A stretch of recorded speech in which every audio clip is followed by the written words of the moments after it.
Hello, my name is Delilah Cordova, Visibility Creator here at Omnipresence Studios. We expose the world to our interviewees' unique products, services, and books, and we also help in their journey to go from undiscoverable to visible in a digital world. I am currently on a mission to conduct 100 author interviews, and we're talking about all things books, from publishing to new authors, and don't forget marketing. I would like to welcome you to our show, Marketing and Coffee, where authors come to get inspired and experience. Hey authors, you finished your manuscript. What do you do next? If you would like to learn more about being featured on my show, go to marketingandcoffee.com.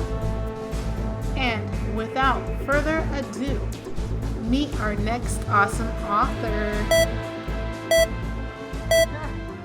Hey everybody, it's Delilah Cordova here, and I am on a mission to interview 100 authors. And today I am blessed to have Maureen Crawford. Maureen Crawford, as everybody knows, is Lady Danielle Simone's mom. And we had Lady Danielle Simone on last week, so I'm super excited that I get to talk to the star of last week's show, even though she wasn't here.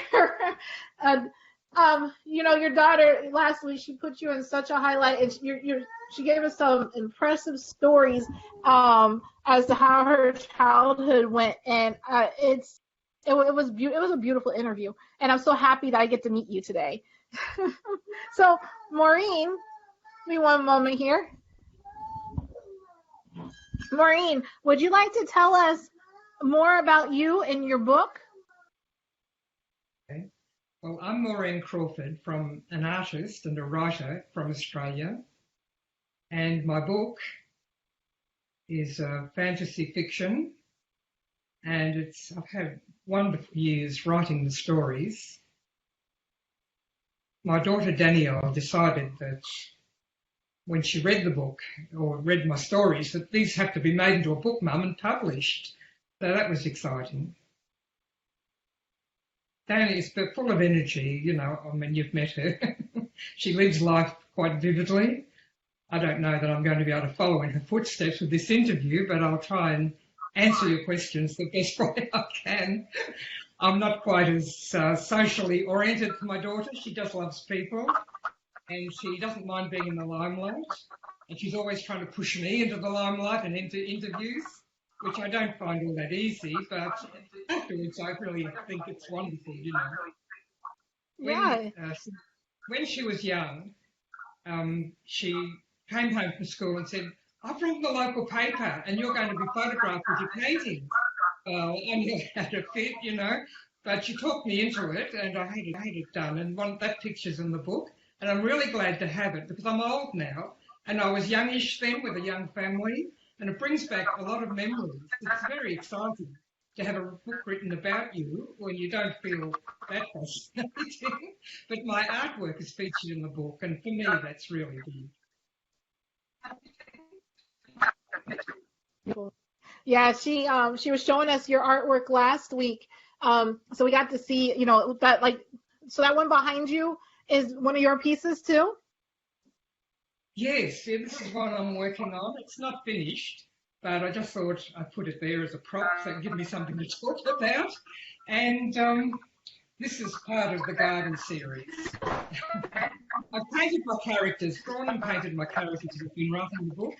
For me, art and writing together, so my drawings I've turned into paintings over the years, and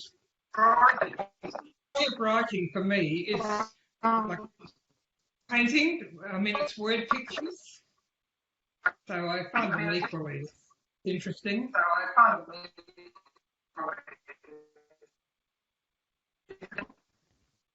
Awesome.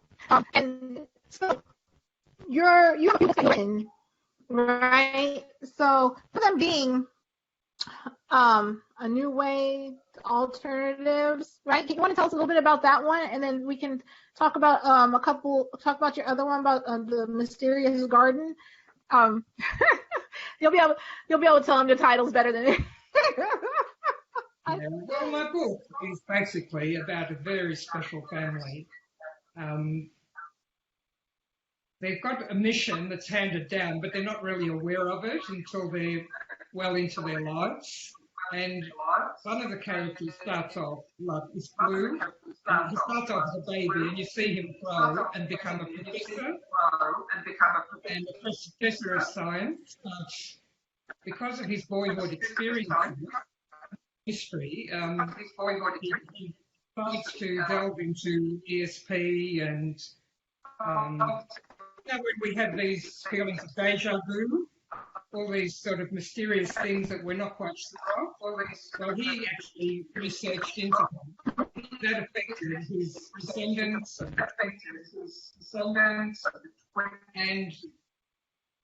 and they became a very adventurous and exciting family because they went into all kinds of enigmas and mysteries, which has made the book, for me, fascinating. And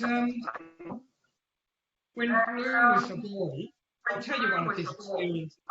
To explain. He was on the beach. He went away to the beach with his family, and he was digging around in the sand and looking for shells and doing all the things a boy does on the beach. When he looked up and he saw a mist appearing, a rainbow mist, and he went up to it and put his hand in, and then he walked into it, and he felt really strange because he actually went back an hour in time. It's one of the mysteries that he had to research later in his life. And he watched himself playing on the beach from inside this rainbow mist. And he actually watched himself doing all the things that he'd already done. So he was really mystified and excited. And then the mist gradually disappeared, and he was on the beach on his own. So he had sort of many adventures like that, which caused him to research when he was a grown-up.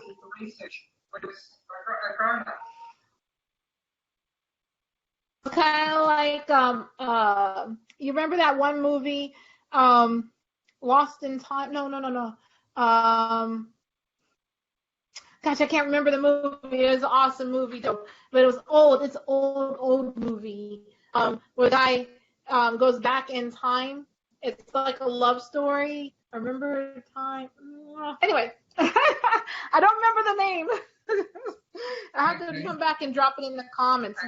But you got people on and they're watching and they're loving you right now. They're saying one person's asking about the painting behind you. They're saying that is cool. The painting is cool. So that's awesome. So if you guys are enjoying it's enrich our lives, you know. I mean, it makes our lives more mysterious and magical, and we turn off from our ordinary life, everyday lives. Mm-hmm. Right. That's why we love movies. Art is the best. Right. The entertainment, yeah, books too. But art gives you that. It gives you the feeling. 'Cause you can have a piece of art, you can look at it in your room at all times, and it gives you a feeling. And it persuades your imagination. I love art. I need to buy. I would buy more, but I still have my kids. I can't have everything. Well, I'm very privileged, really.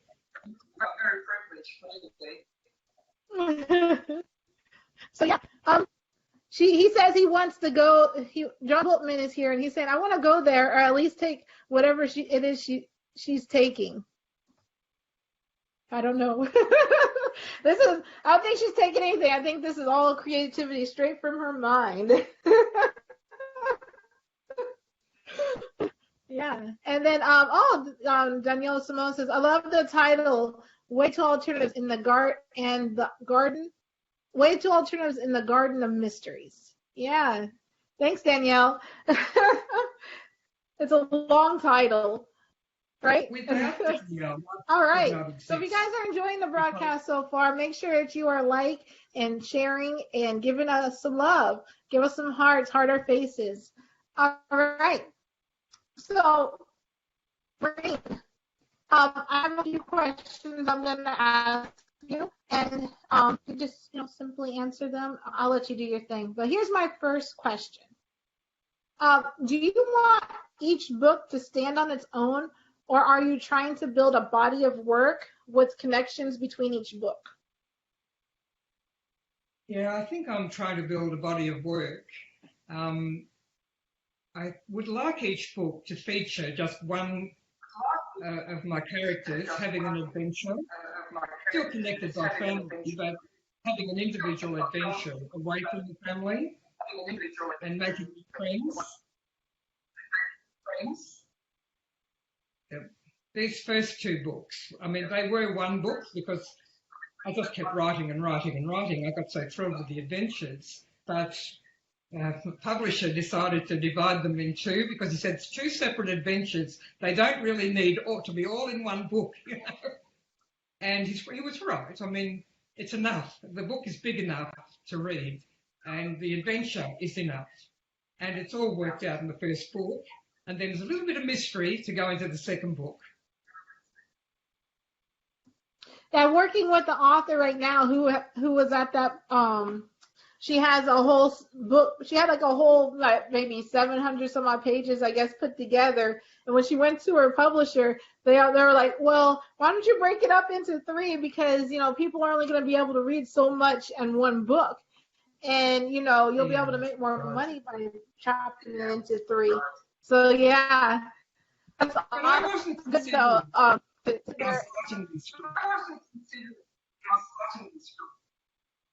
I was writing them for myself and to do my paintings and poems. It made me more aware of I have to actually write them so that other people read them and make sense of them. I didn't worry about having to use, but when it came to publishing, well, of course they had to be made clear, Mm-hmm.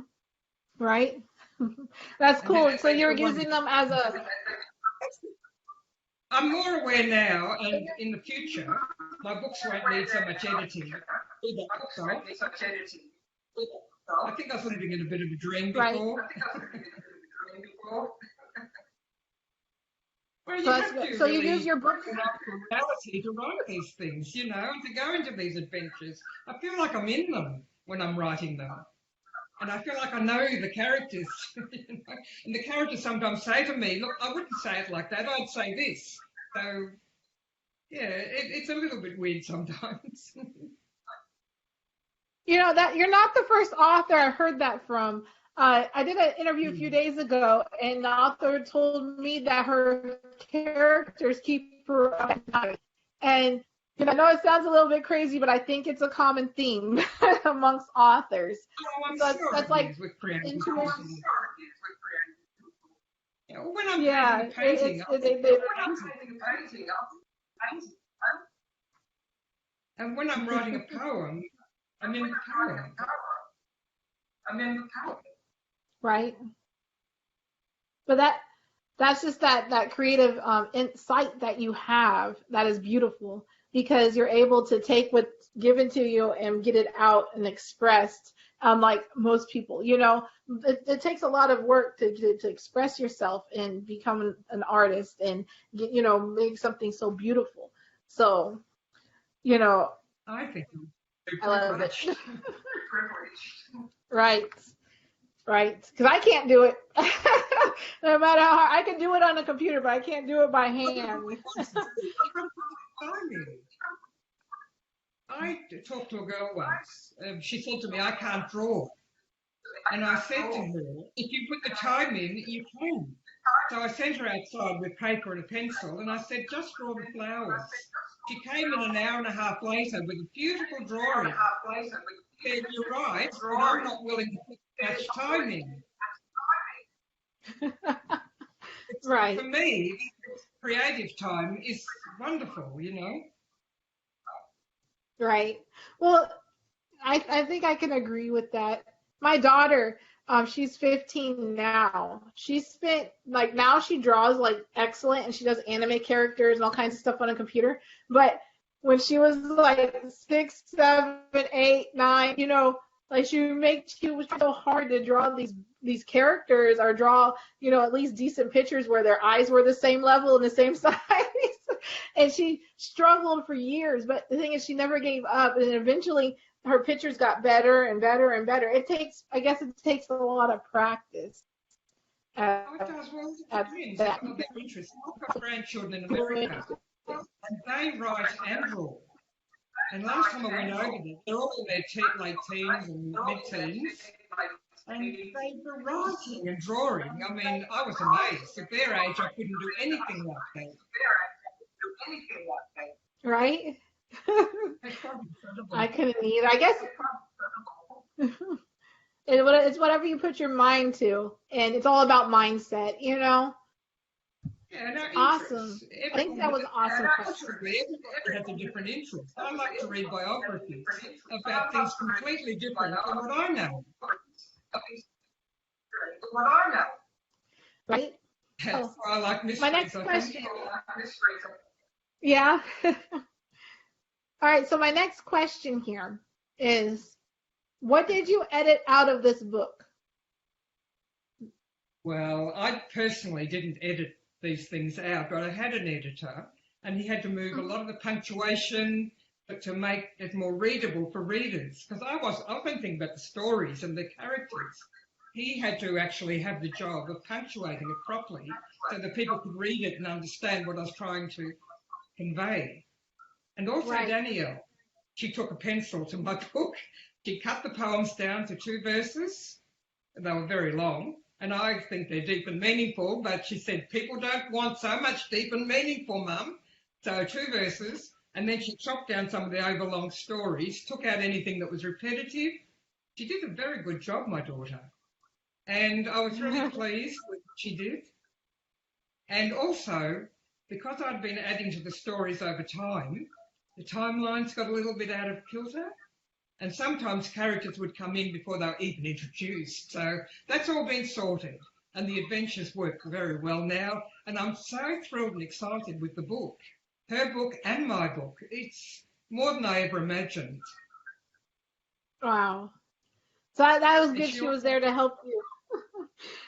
Yeah, she also fulfilled another ambition of mine. When I was in the teacher aiding in the 80s at a local school part-time, taking sports and stuff, the teacher there said to me, give me some of your drawings so the children can colour them. So she took a drawing and she actually made copies, and all the children had a picture to colour. And that really got me thinking, wow, I just love the way these kids were interpreting my picture in a different way. And during the 90s, when I was drawing for my book, I thought I'd love to have people colour these as well. But it was only a dream. It took Danielle to bring it to reality now. But she's actually had a software now produced so that people can have the experience of colouring in pictures as well as read the book. And a few people have coloured them already, and what I find intriguing is that they make them with a completely different feeling than I do with my colouring. So I found that a great experience, and it probably is teaching me now to think outside the square of what I do. So yeah, I'm very excited. It's a very heady experience, to tell you honestly, for a very shy and retiring artist. To actually even be talking to you now. I said to Dad, I can't do it. She said, you can do it, Mum. If I can do it, you can do it. It pushes me to a lot of things that I would never do. You know what? I don't bite, and you are just as vibrant as Danielle, so trying to play the shy card. I don't think so. She has a circle of friends, amazing people. She really picks up people wherever she goes. And I have a lot of experiences through her. Mind you, I went to art school in my 40s. I think that is awesome. I was very fortunate that the government actually paid for me to go to art school and do 4 years of art, which was actually wonderful, you know. But I've always felt a bit guilty about my reading and my art, that I was actually being overindulgent. But when I was here, I was encouraged to read. I was encouraged to paint and draw. It was just a really big experience for me to do an art course. And I'm glad I did it in older age and not when I was young, because I think it would have been wasted on me. I was too dreamy and silly when I was young, you know. Too busy absorbing stories by other writers and having fantasies about them rather than making up really my own. That's a gift I've been given in older age. Right. I think that it's awesome how you're able to take your works that you've made before and then create this like a comic book and have others reinterpret your work and see all the different outcomes that others can put into it. You know, I think that's pretty interesting. Yeah. Right? I'm fortunate with all my children. All my kids are fascinating. I just love to talk to all of them. But Dan is particularly because she actually takes me a step further and makes me do things. The other kids just accept me like I am. Makes you get out. Yeah, she can make me get out of myself. She makes you get out. Well, that's good though. She's a good daughter. What is your favorite childhood book? I'd say my favourite book from childhood. Is that what you're asking me? Yep. Yeah. It was Enid Blyton, The Faraway Tree. When I was a little one, I used to wander, even though Mum tried to anchor me at home. I used to wander the streets. I used to sneak out when I was about 3 and 4 and wander the streets.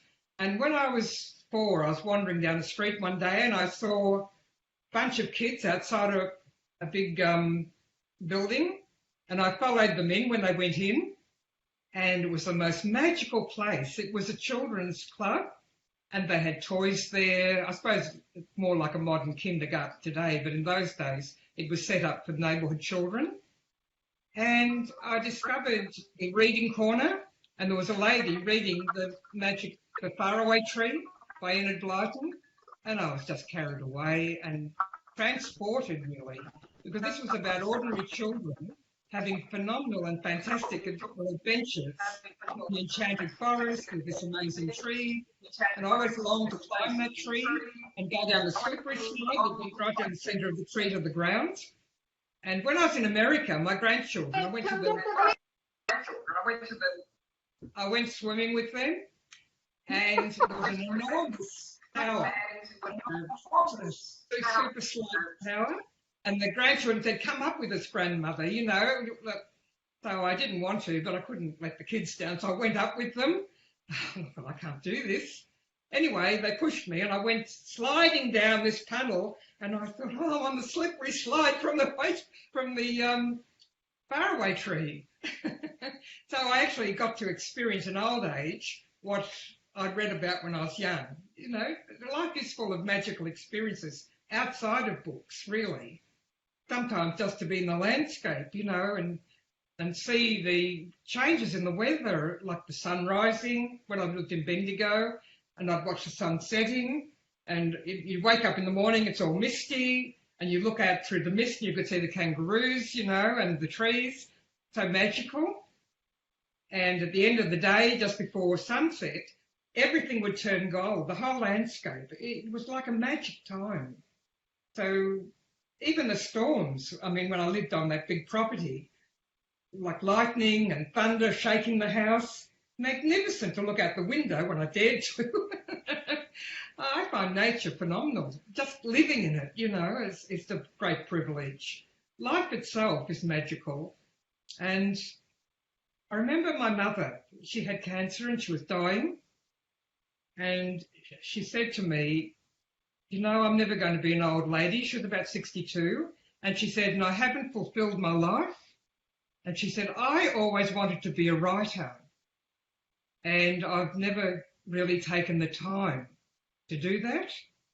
And that's another thing that made me think I really have to fulfill my life. I've always wanted to be an artist, and I got the chance to go to art school. I grabbed it with both hands, because I didn't say, well, I'm supporting kids. How can I do art school? But I did get given a small amount of money to do the course, fortunately, from the government. So that enabled me to go to art school. And the kids supported me all the way. They were great. We even did our studying together, It was a fun time, really. It was a time of wonder, really, because I went with the kids everywhere. We went swimming, we went walking in the bush. We just did wonderful things, individually and together. Like sometimes I just go with one. One of my sons just loved to walk and climb hills and mountains. My daughter said, I'm talking too much. I'm sorry. Anyway, do you have another question for me?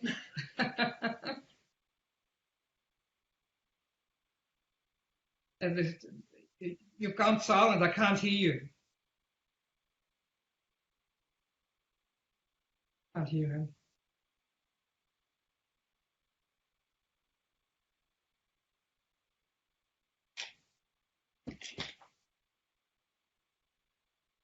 Here comes Danielle to the rescue. No, it's me. Can you hear me now? Come back. Yes. Yeah. Dan brought the sound back, I think. He didn't. Anyway, No, I can it hear was you me. again.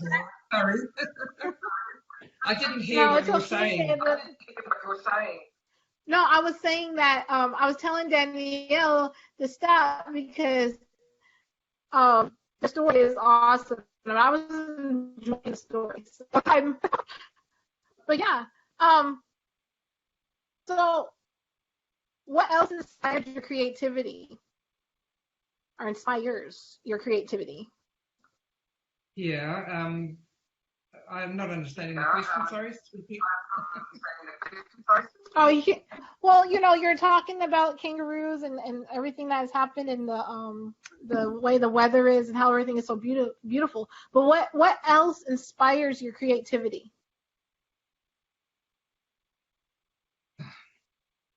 Sure. Can you guys hear me? Yes, we can hear you, but I'm not sure how to answer that question, sorry. Oh, well then, why do you write poetry? Out of everything that you could write, why do you write poetry? I write poetry because you can say a lot in a small amount of words.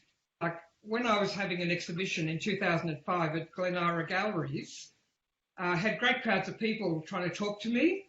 And every now and again, somebody would ask me about an individual painting, what people were talking to me. And I couldn't remember why I painted the painting or what it was about because my mind was so taken up. And that's when I thought, I wished I had something I could hand out for each painting. And I got the idea of every time I paint from now on, I'm going to write a poem about why I'm painting it and what it means. Because I just can't answer questions off the cuff like that. I haven't got that sort of brain. My Dan's very quick. And I'm fairly slow, particularly even when I'm writing. I mean, my computer is patient and waits for me as it comes out. I'm very fortunate to have a computer. I'd never be able to do it by hand because I get writer's cramp so fast. My hand just all cramps up. Then I change hands. That one cramps up. But with the computer, it's just amazing. Computers are incredible. I don't think my books would exist without a computer. I'm not the old-fashioned writer that could write. The computer remembers everything for me, and I can double-check everything Right. And it's amazing. Helps everybody to be an artist. Went into 10 pages of on the computer.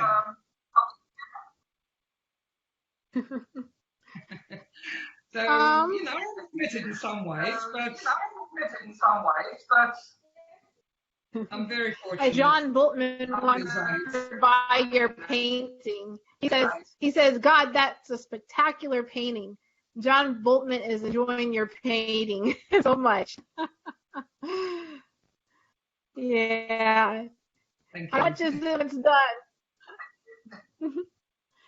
How much is the painting when it's done? Is it for sale? Oh, the Because I have a picture. feeling that everybody's going to want to buy it. I'm going to have an exhibition.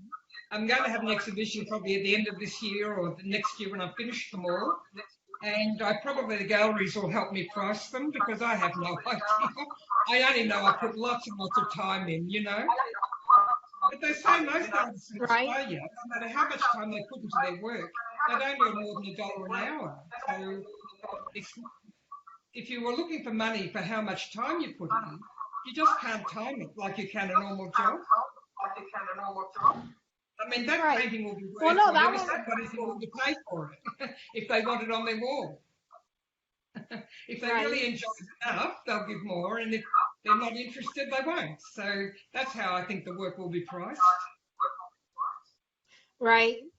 I wouldn't give it anything less than 2,500. Oh, wow. 2,500. Yeah. Oh, lovely. That might be ambitious. Price on your own work, really, you know, because you're so bound up with it. It's so personal. Right. But once it's in a gallery and they've priced the stuff and people are interested, well, if they read the book and they do the colour folio, maybe they'll be interested in the art as well, you know, that's how it goes. I'm going to have a poetry book with the poems that I've written for the paintings, and I'm going to have the paintings on one side and the poem on the other. That's all future stuff. Unfortunately, I've got Dan to push me along and get it done. I'm looking forward to seeing that because I think that's going to be awesome. It's like I'm a marketer at heart, so you're using your book as a lead magnet. That's fun. You're People like you help people like me, and you know, I mean, I would never get anywhere on my own at all. I mean, I do my work, I do my writing, I do my poetry, but I sit at home with it all. And people like you and Danielle push me out and get me to show it publicly and share it with people. Right. Sometimes But neighbours come I in, think they want to buy a work off me. smart. You know, they get excited. So, and then they offer a price, and of course, I'm quite happy to sell it to them. Of course. But you, like I was saying, from a marketing perspective, you can use your book as the stepping stone or lead magnet to buy your painting. Yes, well, that's what So, Dan said. I also like a would catalog. I've got ambitious. My son said to me, "Mum, you think you're going to live forever?" You know, he said, "You're getting on, you know." But I want to make an art book that people like demonstrations of things that people can actually look at and realise that they can actually use their own creativity to create art. So a lot of people just don't know how to buy materials and how to do things. So actually, I'll show you the colour folio. This is my colour in art folio. And on the back, I've got all the pictures are coloured in so that people can get ideas on how to colour their own, not the copy, but just to see how it's done. I'll show you one in big. This one here is what will be in the colour folio. And these two are coloured differently, just with different mediums. Oh, wow. So people can really decide which mediums to use. That one's coloured pencil. And this one is probably watercolour with a bit of markers, using markers to colour in the details.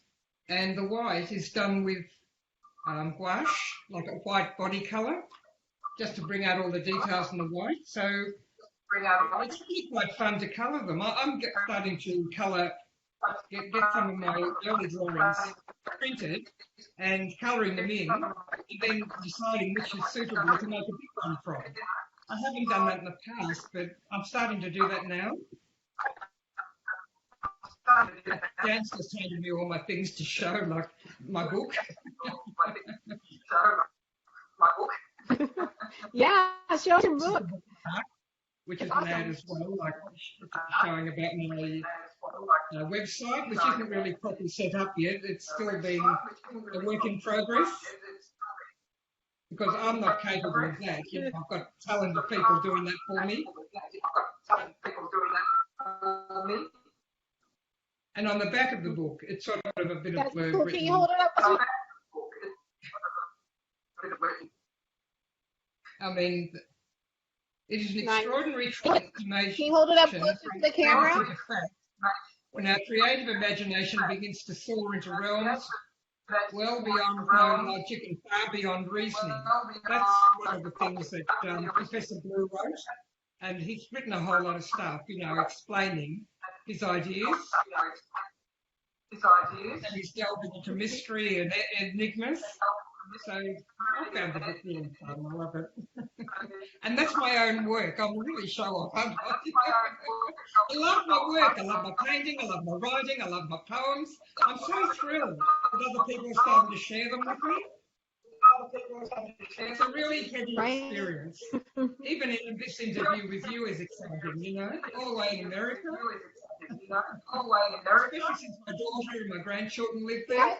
So I'm very interested in America now too. Yeah, they'll be happy to see it. They'll probably see the live show, and then they'll see paint. They'll be like, well, now she's got to get over here and teach us how to paint. That would be awesome. Yeah. A crazy conversation in the chat about beavers and platypuses. I'm used to more small, and now it's growing large. I have to grow into it, I think. You're getting it on. You're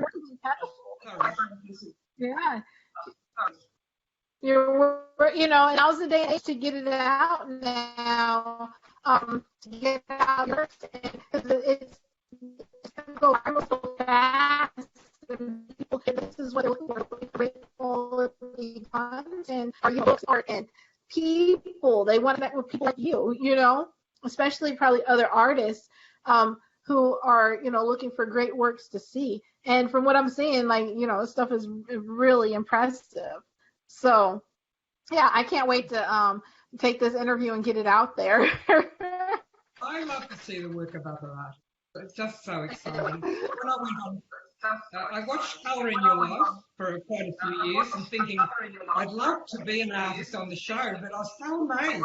So many incredible artists and such variety and names in the book. I've never seen that before. In art school, we studied like the old masters and the French Impressionists. But modern artists, I'm seeing the modern artists and what people are doing today. And that's just so amazing. And I thought I'd love to go on the show, but I've never dared. But as soon as Danielle saw the show, she put me on. And it was a thrill, a real thrill. And it was a real thrill. I bet it was the best thing. And now look at you, your work probably took off, right? Now everybody around the world, they see it and know who you are, or, the majority of people, you're able to have an audience who's doing what you're doing, and that makes it even better, I'm afraid your voice is going to be blurry. I'm really sorry. I don't know what's going on.